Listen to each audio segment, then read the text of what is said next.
परम पूज्य मेरे आराध्य गुरुवर के पावन चरणों में मेरा और मेरे परिवार की तरफ से नमोस्तु नमोस्तु नमोस्तु गुरुवर। हे गुरुवर, जो हमारी स्थिति है वो हमारे पूर्वज कहा करते थे कि पिताजी की जूती बच्चे के पैर में आ जावे तो बच्चे को अपना दायित्व उतार देना चाहिए। और हमारी स्थिति ये हो गई इस टाइम पे कि हमारे पोते की जूती भी मेरे पैर से बड़ी है।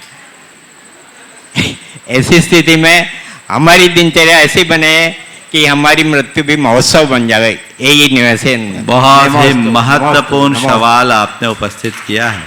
यहाँ उपस्थित ज़्यादातर लोगों के साथ लागू होता है।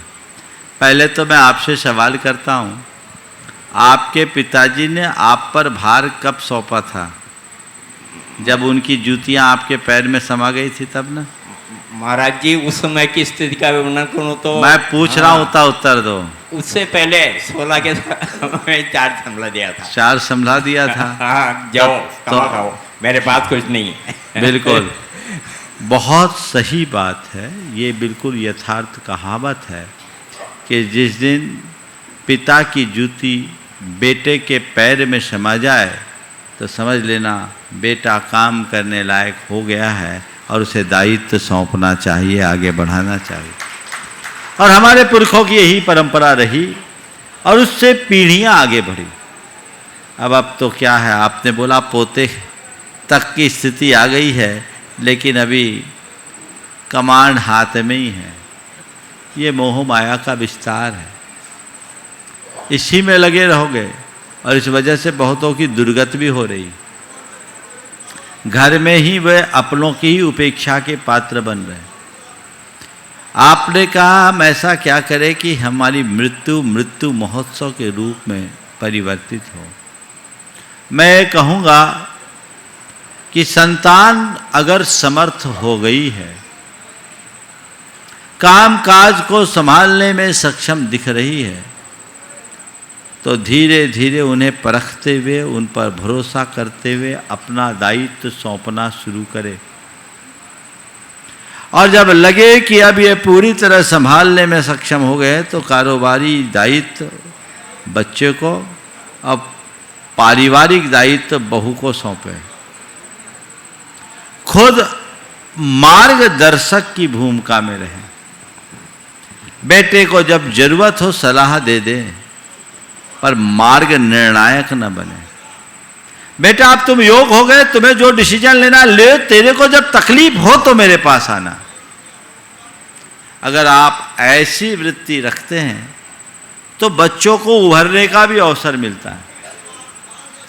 अभी कुछ दिन पहले मेरे पास एक साथ 2 प्रकरण आए। एक में कहा कि महाराज जी, मैंने बेटे को जब से काम सौंप दिया, मेरे बेटे ने मेरे बिजनेस में 200% की ग्रोथ दे दी। महाराज, जब मैं निष्फिकर हो गया, 22 साल का बच्चा है लेकिन गजब का काम किया है महाराज जी, अब हमें लगता है कि हमें आराम है। और उसी दिन एक दूसरा आया जिसने बेटे ने कहा, महाराज जी मैं क्या करूं, हमारे बाबूजी को मुझ पर भरोसा ही नहीं, मैं कुछ भी करता हूं तो उनको हमेशा शंका रहती है, वो हमेशा मुझे डिमोटिवेट करते हैं, तुम कर ही नहीं सकते, तुम नुकसान कर दोगे, तुम कर ही नहीं सकते, तुम नुकसान कर दोगे। दोनों उदाहरण सामने हैं।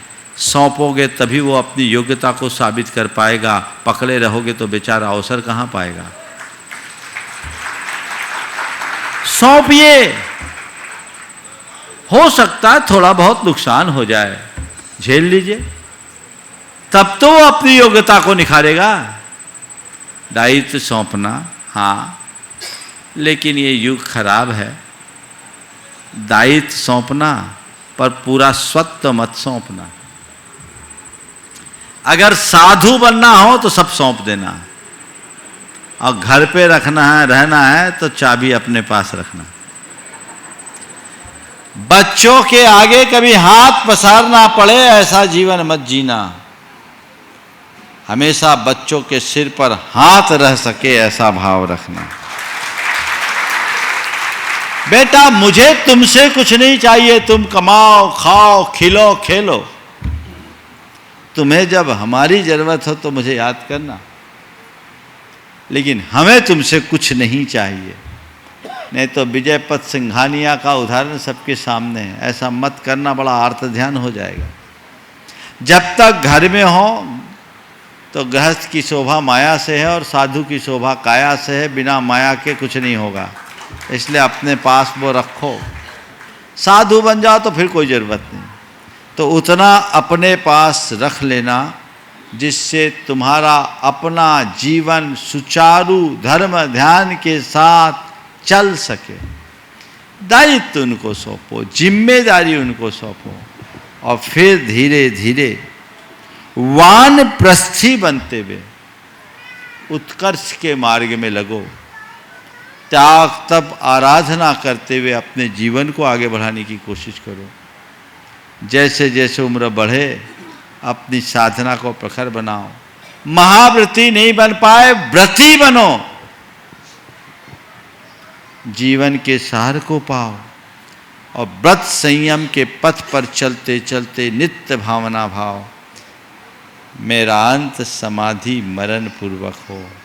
और उसके लिए जो समय समय पर साधना बताई जाती है वो बताओ। एक और रास्ता है आप लोगों के लिए, जिन्हें लगता है बच्चे काम करने लगे हैं, और अब तो एक अच्छा, एक दृष्टि से सकारात्मक है, क्योंकि अब ज़्यादातर लोगों के बच्चे जॉब करते हैं, तुम्हारे धंधे में बैठते नहीं। इसका अलग अलग पहलू है। नकारात्मक पहलू पर तो हमने बहुत चर्चाएं की है, लेकिन एक सकारात्मक पहलू ये है कि बच्चे जॉब कर रहे हैं तो झमेला खत्म।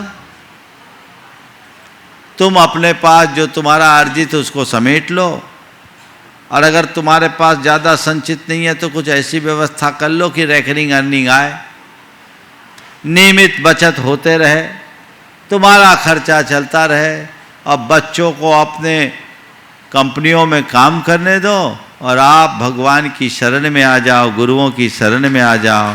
तीर्थ क्षेत्रों में समय बताओ, गुरुओं के साथ समय बिताओ, धर्म ध्यान के साथ जियो। तय मान करके चलना, अस्पताल में मरने की स्थिति नहीं बनेगी। गुरु चरणों में नमोकार सुनते हुए देह छोड़ने का सौभाग्य पाओगे। मोड़ो, पर मुझे एक उल्टा दिखता है। बच्चों से ज़्यादा मोह घर के बड़े बूढ़ों को होता है। मेरे संपर्क में बहुत से ऐसे युवक हैं जो कहते, एक तो यही मंच पे भी बैठा है, जो चाहता है कि हमारे माँ बाप अब आगे निकले जाए, हम सब संभाल रहे, वो अपना उद्धार करे, पर उनको बेटा दिखता है, बेटा अकेला है, पोता दिखता है, बहू दिखती है, परिवार दिखता है। कब तक चले जाओगे तो कौन संभालेगा? ऊपर से आके संभालोगे क्या? बोलो, कोई भरोसा नहीं कब टपक जाओ। बात समझ में आ रही है? कोई भरोसा है क्या? इसलिए कर्ता बुद्धि कम करो, कर्तव्य की भावना को सामने रखकर चलो, तब जीवन का पथ प्रशस्त होगा। नमस्ते।